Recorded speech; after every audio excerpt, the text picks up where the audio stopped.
used to surf more when I didn't live in Seattle. The waters here are way too cold, so I guess I'm not the diehard I used to brag about. But one of the things you have to learn to deal with when you surf is the eventual and unavoidable wipeout. Most of the time, they're no big deal. However, sometimes these wipeouts can be pretty intense. Sometimes you get rattled around, you get twisted, you get pushed down under the water. And you're underwater enough that you don't know which way is up, you don't know where the surface is in order to swim towards it. In some cases, I'm not too bright, I found myself swimming in the opposite direction of the surface. That's when a buddy of mine taught me a trick. He said, pay attention to the bubbles. The bubbles always go up. So in the middle of the confusion and the panic, feel for the bubbles and they'll lead you to the fresh air. This lesson that I learned from surfing also ties in to the lessons for life and why the Bible still matters today. Because what guides us in the moment of crisis?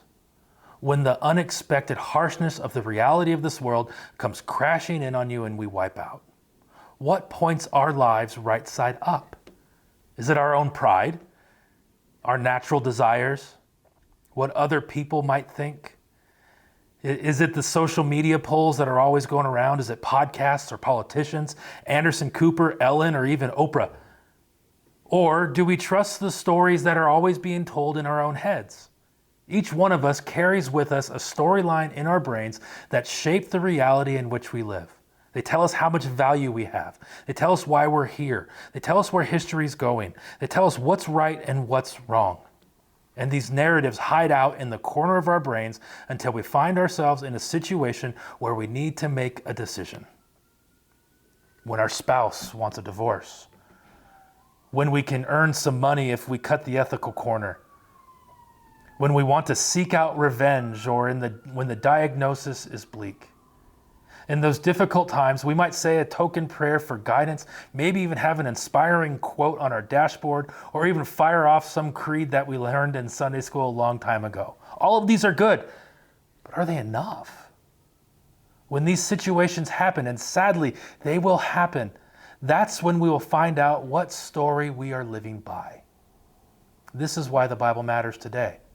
Like the bubbles surfing, the Bible exposes the weaknesses of our story we live by in our heads and leads us into an alternate reality of another world.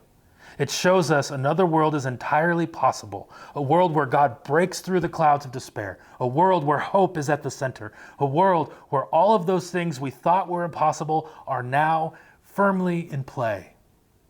In the Bible, we have stories of giants being defeated by a little guy with a stone and a sling. We have a family that lives on a scoop of flour that never runs out. We have an entire people group walking on dry land where there used to be something called the Red Sea.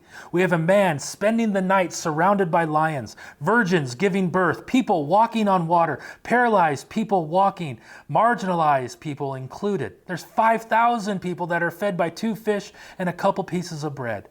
In the Bible, the broken are mended. The Bible exposes us to the cosmic warfare that surrounds us. It shows us that our holiness is valued, that we are worth far more than what we can add to someone's bottom line.